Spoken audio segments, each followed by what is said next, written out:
आपको थोड़ा-सा उस पे फ़ेथ करना चाहिए एक तो एग्ज़ाम पे कि वो आपके साथ बहुत ट्रांसपेरेंसी रखेगा।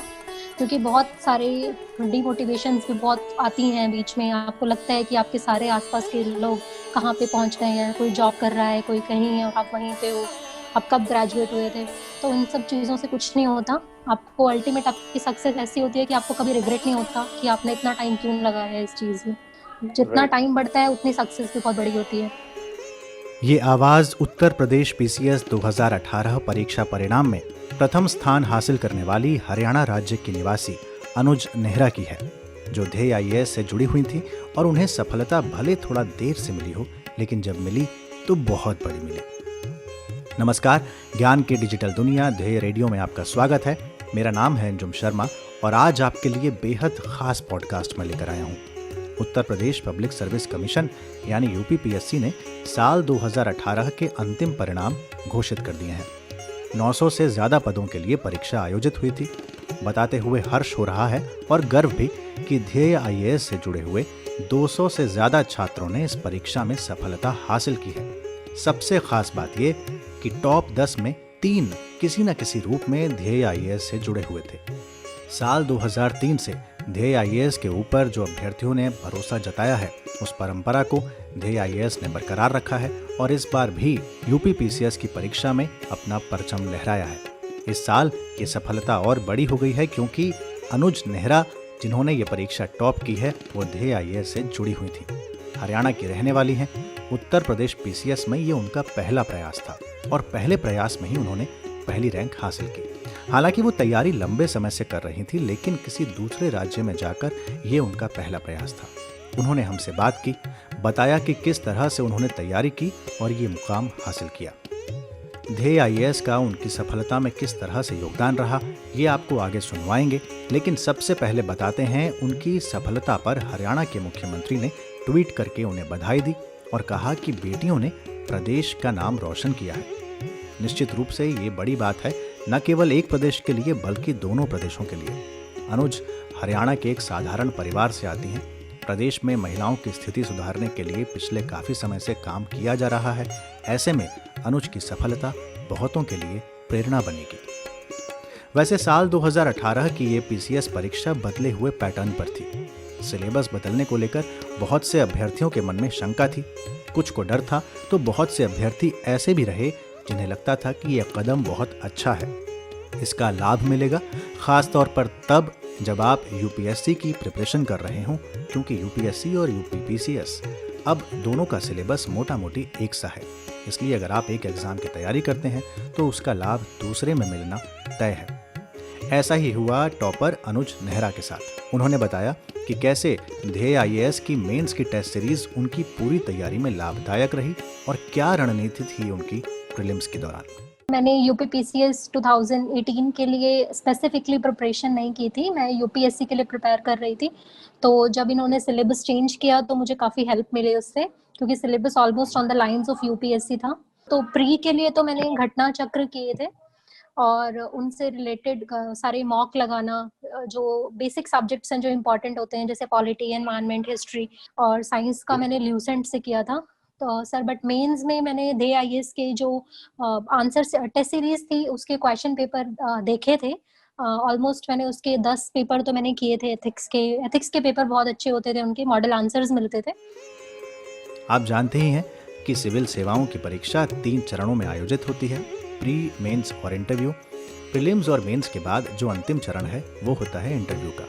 इंटरव्यू में ध्येय आईएएस के मॉक टेस्ट ज्वाइन करने का क्या लाभ हुआ अनुज नेहरा को, उन्हीं की ज़बानी सुनिए कि कैसे मॉक टेस्ट में पूछे गए कुछ सवाल डायरेक्टली पीसीएस इंटरव्यू में रिपीट हुए।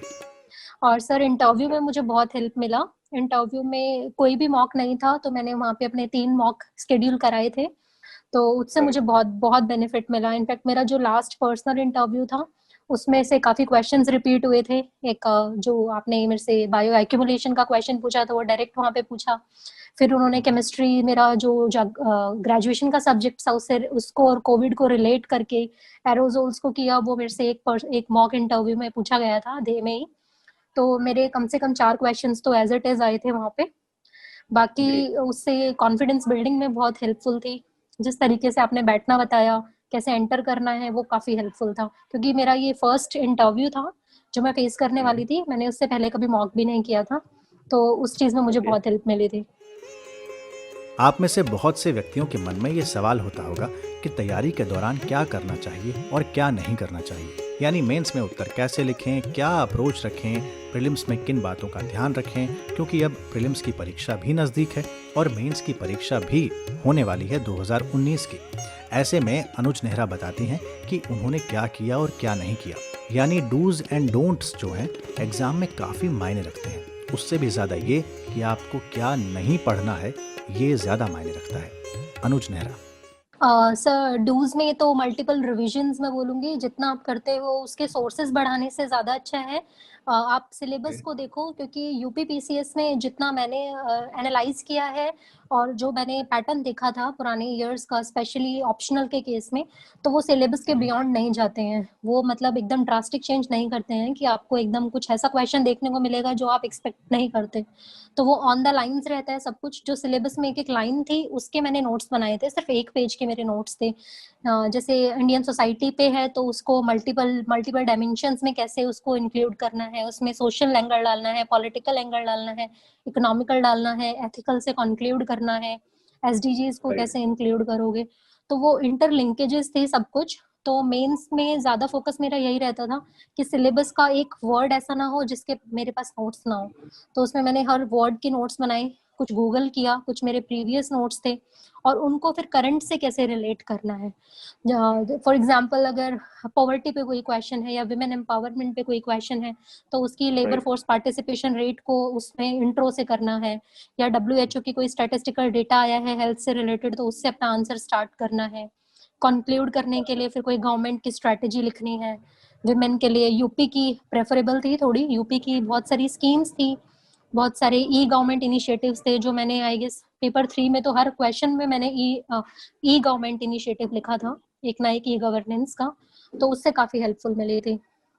तो इंटीग्रेटेड थी, मैंने कुछ सेग्रीगेट नहीं किया था कि ये पर्टिकुलरली प्रीलिम्स के लिए है। प्रीलिम्स की प्रिपरेशन के टाइम पे जो मुझे स्टैटिक ऐसा डेटा लगता था कि जो रिफॉर्म्स में यूज हो सकता है या आंसर राइटिंग में यूज हो सकता है, तो सबसे इम्पोर्टेंट है पहले कीनली पूरे सिलेबस को ऑब्जर्व करो बैठ के, और उनको इंटरलिंक करने की कोशिश करो कि आप पेपर 1 की नॉलेज पेपर 2 और 3 में कैसे यूज करोगे। और एथिक्स और एसए एक ऐसा सब्जेक्ट है, एथिक्स स्पेसिफिकली ऐसा था जिसको आप हर पेपर में, हर एसए में, हर जगह, और इनफैक्ट अपने इंटरव्यू में भी यूज करते हो। तो मेरा एसए और एथिक्स और ऑप्शनल, मैंने इन 3 चीजों पे ज्यादा फोकस किया था। सिविल सेवा परीक्षा में एक निर्णय जो बहुत महत्वपूर्ण होता है वो होता है ऑप्शनल सब्जेक्ट लेने का फैसला। अनुज का वैकल्पिक विषय ज्योग्राफी था, यानी भूगोल। आप में से भी कई लोगों का ऑप्शनल सब्जेक्ट भूगोल होगा, तो क्या करें भूगोल पढ़ते वक्त, कैसे लिखें उत्तर, सुनिए।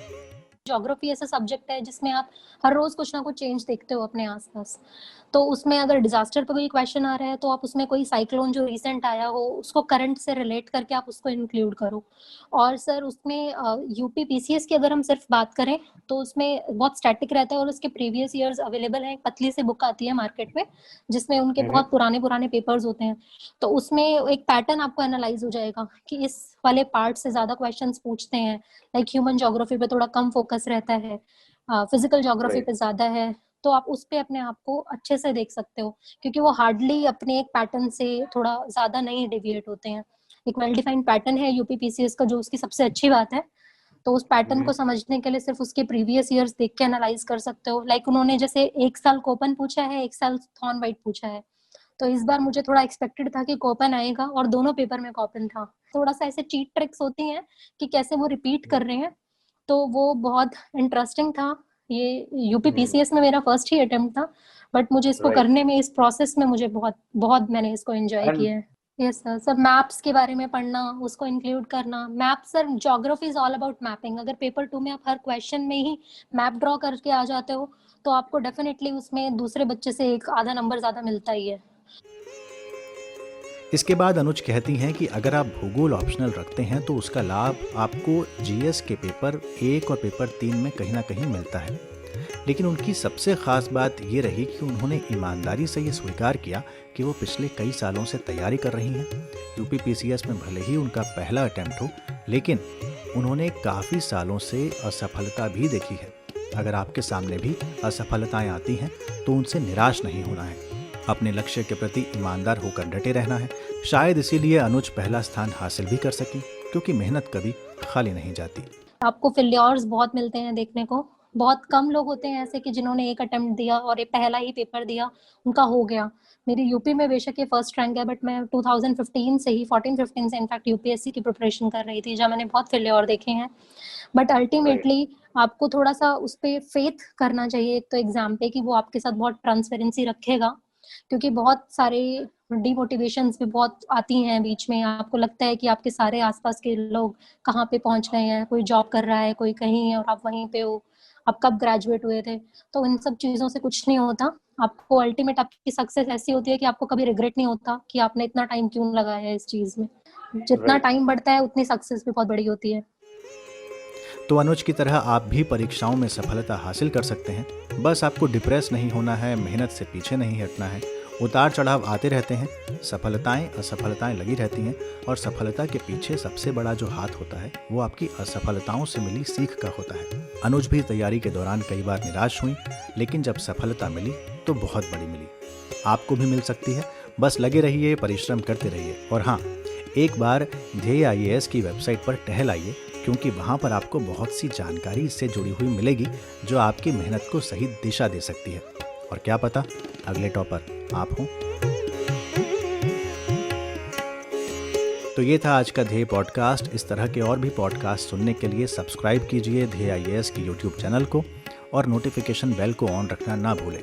इसके अलावा आप ये पॉडकास्ट ध्येय IAS की वेबसाइट पर भी सुन सकते हैं। अगले पॉडकास्ट के साथ जल्द हाजिर होंगे। तब तक के लिए नमस्कार।